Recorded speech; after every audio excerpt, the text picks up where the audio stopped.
Hey, what's up guys? This is Nick, and today I want to talk about how to use Anki to memorize Japanese.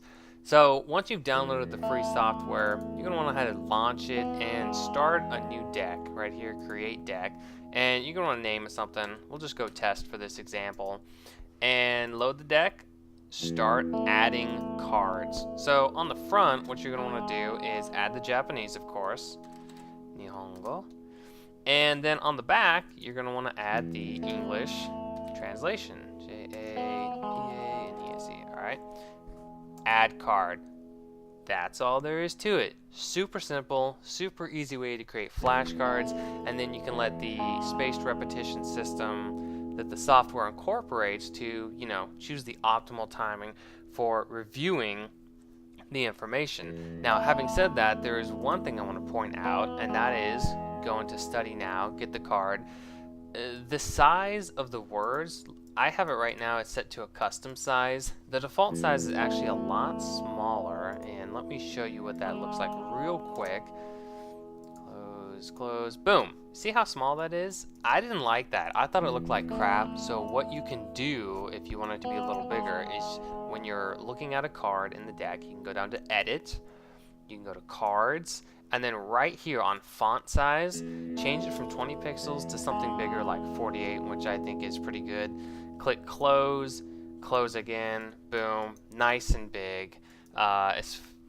Hit enter, back of the card, also nice and big. It's what I use. It's what I recommend you do as well.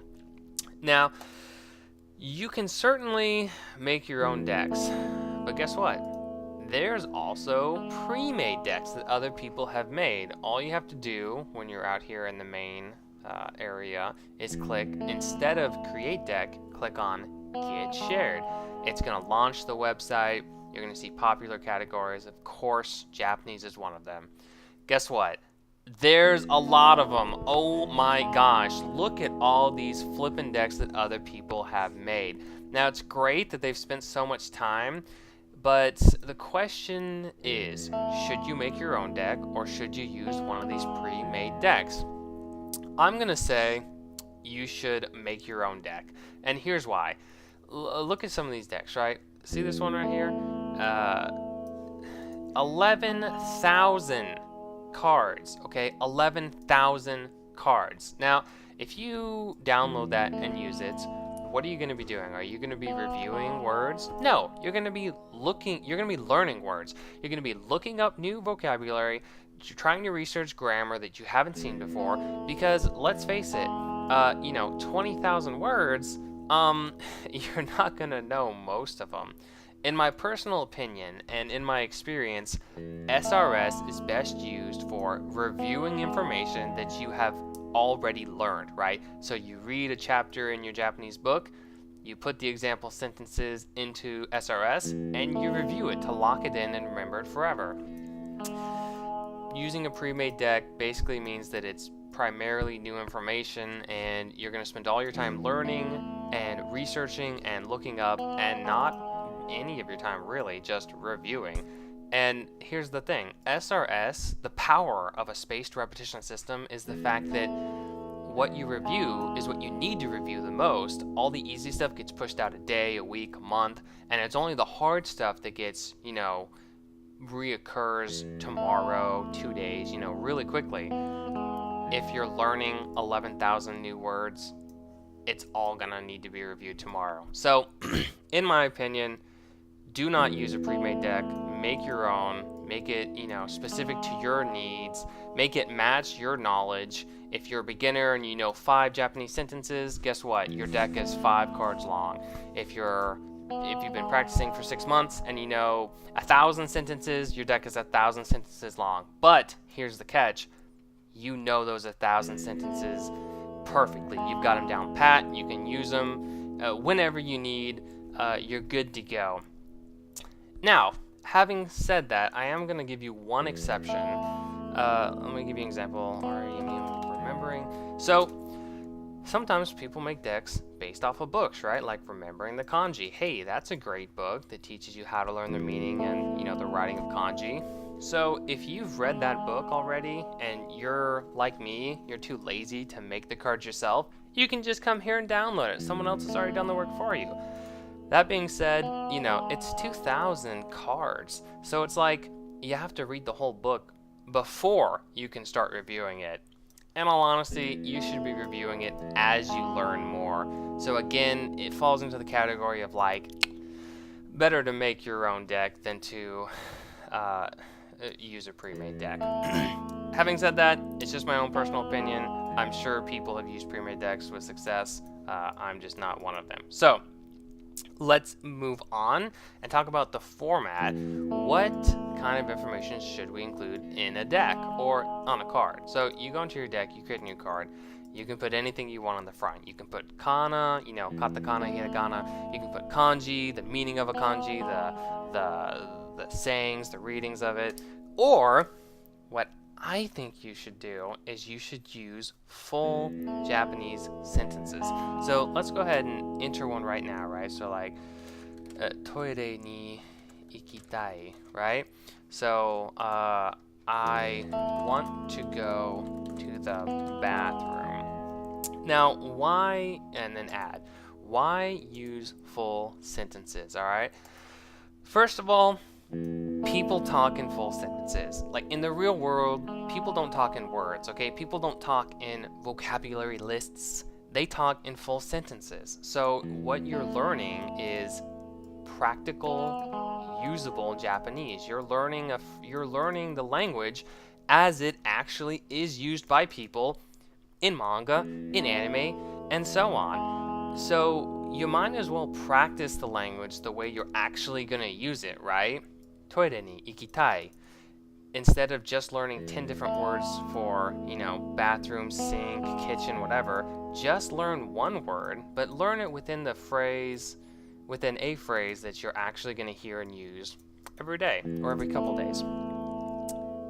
The second reason why I would say to use full sentences is because, number one, it's going to teach you both vocabulary, toire, ikitai, and it's going to teach you grammar. Hey, check it out. There's the ni particle. There's the tai form of the verb, right? Ikitai. So it's cool because you don't get a word like to go in Japanese and then learn 10 different forms of it, the te form, the mas form, the tai form. No. You learn one useful, practical form that you can use immediately. It's very, very easy to remember sentences that have a lot of, meaning and a lot of usability, very practical for real life, as opposed to learning 10 different forms of, one verb, or learning 10 different meanings of one particle. And so when you practice Japanese within the context of a full sentence, you learn, you get a working knowledge, a working understanding of grammar and vocabulary, as opposed to just a purely academic one. You know what I mean? It's certainly easier from a teacher perspective to just teach the 10 different meanings of ni than just teaching you 1,000 sentences, but when it comes to the real world, sentences rule all. So, besides learning in sentences, what's next when it comes to the SRS game? Well, let's talk about the format that I use and I recommend you use as well. To do that, let's go back to decks.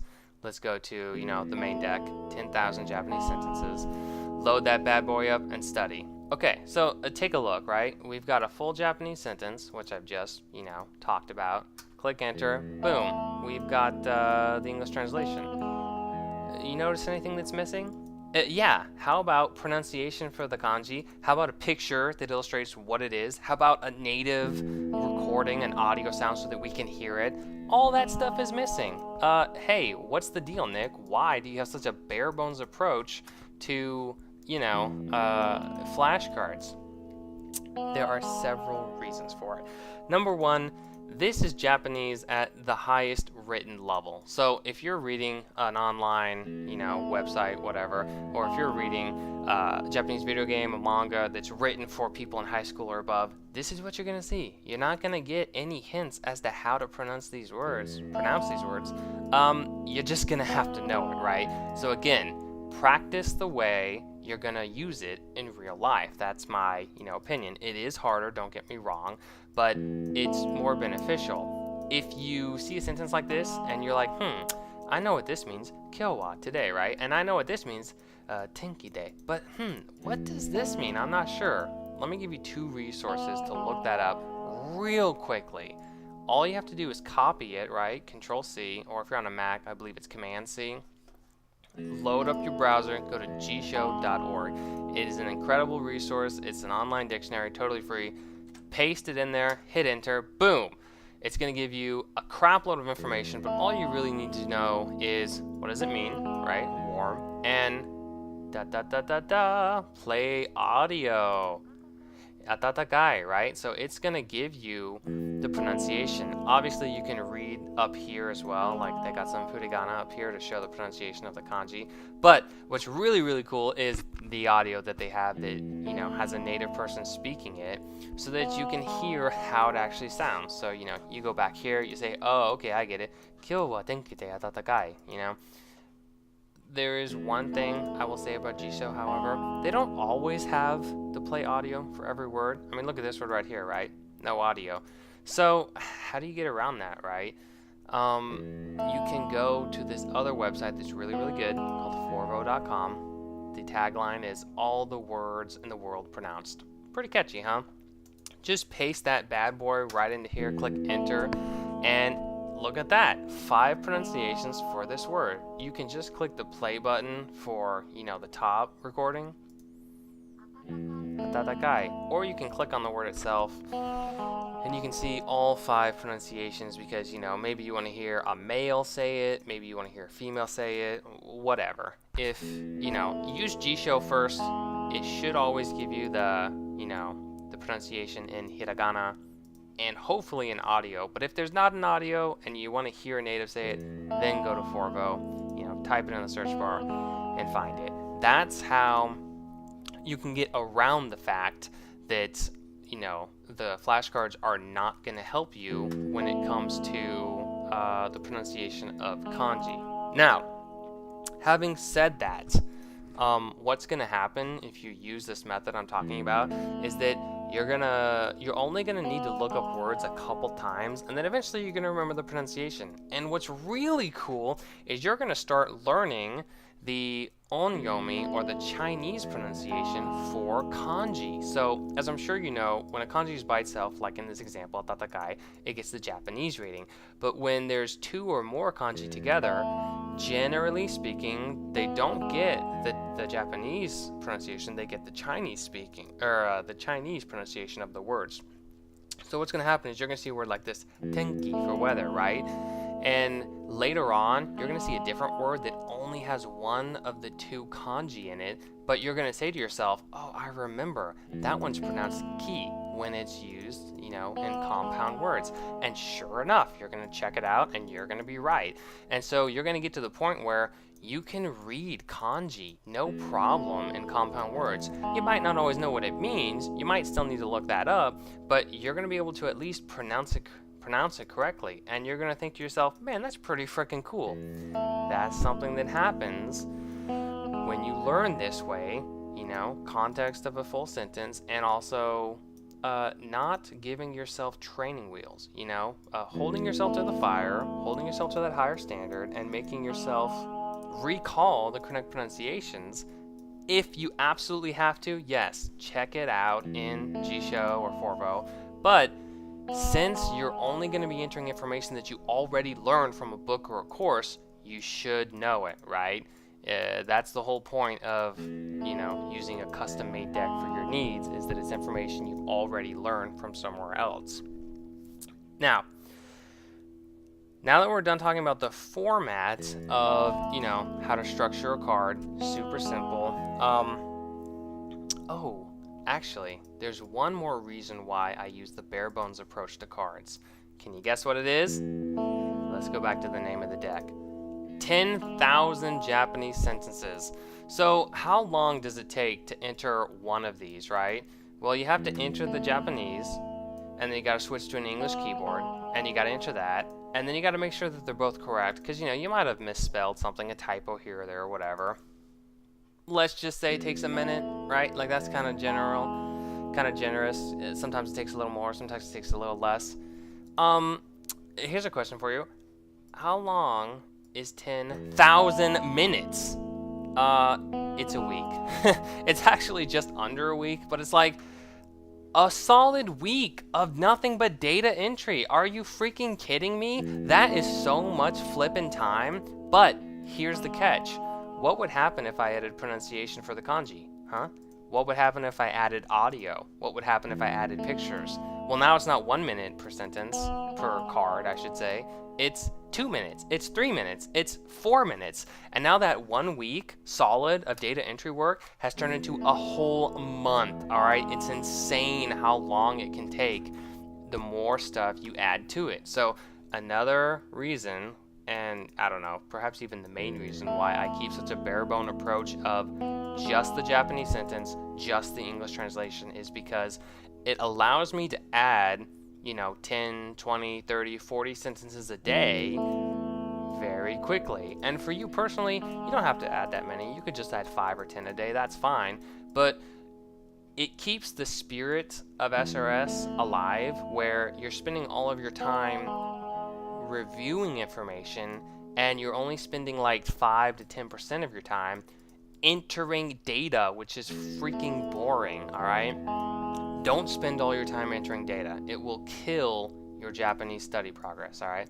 So that is, you know, that's the final reason why we want to keep the format super simple, super bare bones, but at the same time, incredibly valuable. I mean, if you can read this correctly, you're on the right path.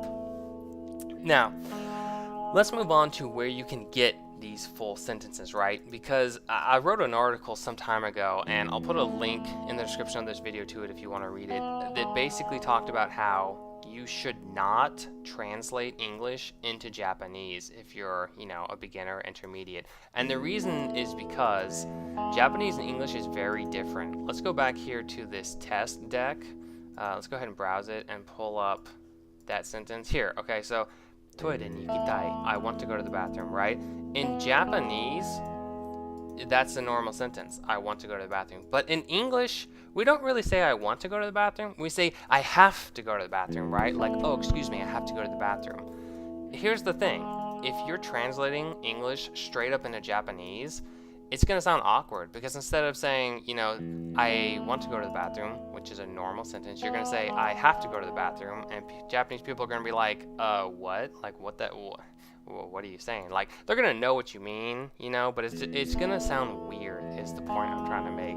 So to avoid the awkwardness sounding, to learn proper Japanese and to just, you know, set yourself up for success in the long run, what I recommend you do is find complete Japanese sentences from books or courses that you own, that you're taking, and just copy those over, right? Like, no need to reinvent the wheel. Let somebody else do the hard work of, you know, figuring out what is proper Japanese and what is not, and just reap the benefits of that.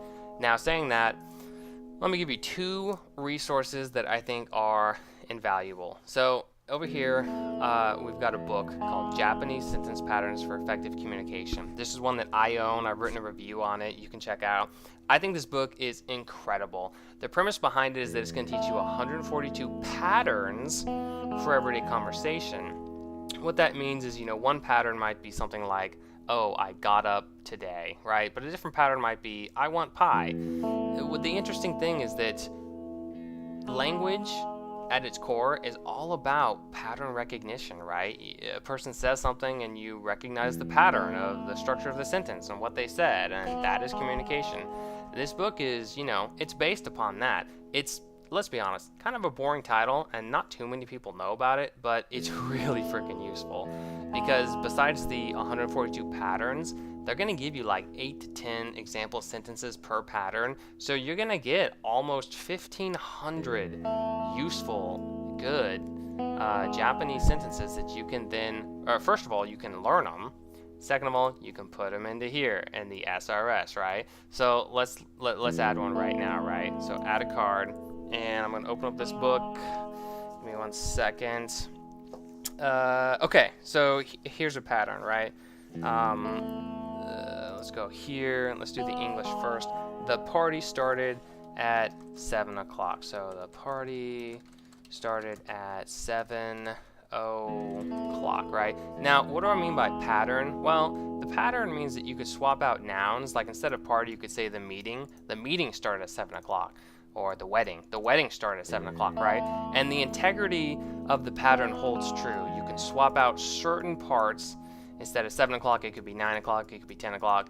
And the whole thing still makes perfect sense. Now we add the Japanese. So let's switch over to Japanese keyboard. See, party. Okay, there we go. Party. So,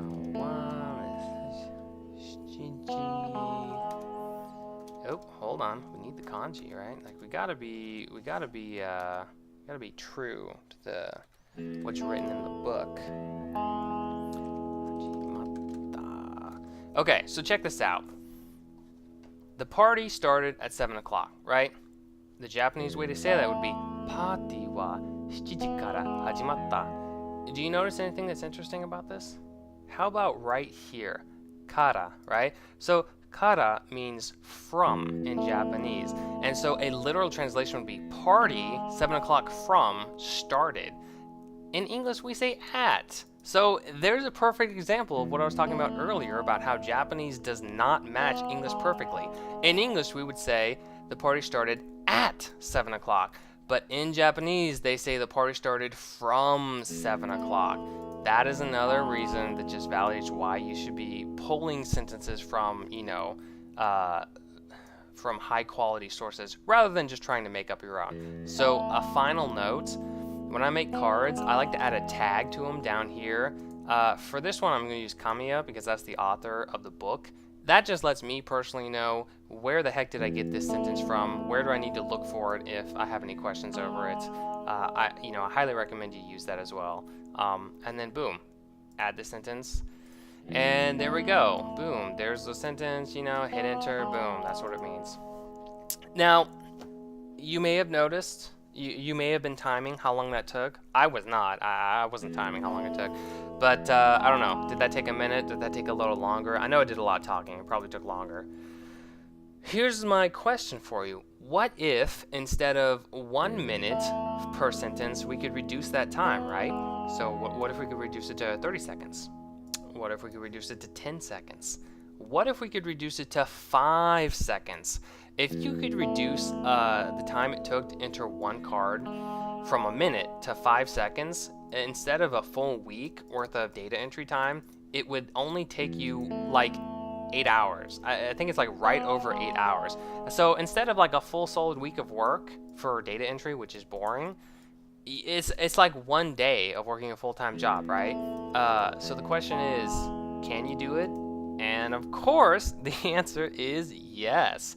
So how do we do it? Well, the answer comes in the form of online Japanese courses and the good old-fashioned copy pasta. So let's go over to Rocket Japanese. This is one of the online Japanese courses that, I've used. Actually, I'm still using it. I'm almost done with it. I think that they are really, really good. I'll put a link in the description if you want to check them out. But basically what I want to tell you is that, they've got conversation transcripts in here. You listen. Okay, so this lesson in particular, Beyond the Genkan, is like a 28-minute lesson where they talked about the vocabulary, the grammar structures, the culture, of what the heck's going on, so that you can get a full understanding of it. But once you're done with the lesson, if you're thinking to yourself, I might want to remember these words, well, all you have to do is copy the Japanese. Let's go ahead and slide this to the left. Slide this to the right. Let me get that new thing up. Boom. paste the Japanese, come back over here, copy the English, paste it, put a little tag for rocket, and boom, add it. Holy crap, that was easy. How about this one? I have been waiting for you, right? Boom, add the add the Japanese, add the English. Boom, done. Scroll down a little. Add the Japanese. Oh my goodness, this is so easy. It's so easy, right? Boom, there you go. I just added 3 Japanese sentences in like what, 10 seconds, 20 seconds, as opposed to that full sentence from the book, which took me like a whole minute to copy over. And that, ladies and gentlemen, is the power of online courses, combined, of course, with a little SRS. So the reason I showed you those 2 different methods is because I'm willing to guess that you have a bunch of Japanese books already. That's fine. Use the sentences in those books for your SRS to help you remember both the vocabulary and how grammar works. But if you do have an online course, definitely take care of that, because you can throw in 100, 500, maybe even 1,000 sentences in with very little work, maybe half an hour, maybe a couple hours, and boom, you've got an incredible amount of information to go ahead and review for your SRS sessions. So that being said, let me just say one final thing on why I think using an online course for your source of sentences is incredible, and that is because anytime you can reduce the amount of time it takes to do busy work, so creating new cards is busy work. Like, let's be honest, right? You're not really learning, you're not really remembering, you're just transferring data. It's busy work. When you can reduce the busy work you do, that frees up more time to study and actually memorize, and whatever the Japanese language. Instead of spending 10 minutes inputting data and 20 minutes remembering it, memorizing it, you can spend 2 minutes inputting data and 28 minutes memorizing it. And it might not seem like a lot after one day, but you do that every day, and then you add that up after a month, after 2 months, after 6 months, and it is an incredible amount. So the point I'm trying to make is, you definitely want to reduce, anytime you have the opportunity to reduce the amount of busy work and instead use that time for, learning Japanese, do it, because over the long term, it's going to change your life. So, having said all of that, that's all I have for this video. Like I mentioned, I'm going to put links in the description for the resources I mentioned. I'll put, I'll link to some of the articles that I talked about, some of the philosophies behind the different things that I mentioned. Of course, I'll give you a link to, where you can get Anki for free if you don't already have it. If you are not currently using an SRS system to help, remember the Japanese words and phrases that you've learned, you should be. You're seriously missing out if you're not using it. But having said that, that's just my opinion, right? Like, this is just what I've used and what has worked for me, but obviously everyone's different, and some things work better for other people. So I want to hear from you guys. What do you think about SRS, and in particular how I use it and have recommended you use it? Do you use it the same way? Do you have some different techniques that have worked really well and you'd like to share? Leave a comment below, let me know. Everyone's going to see it, and join the discussion. Also, if you like this video, go ahead and hit that subscribe button so that you can be notified when new ones come out. Other than that, I will see you guys later.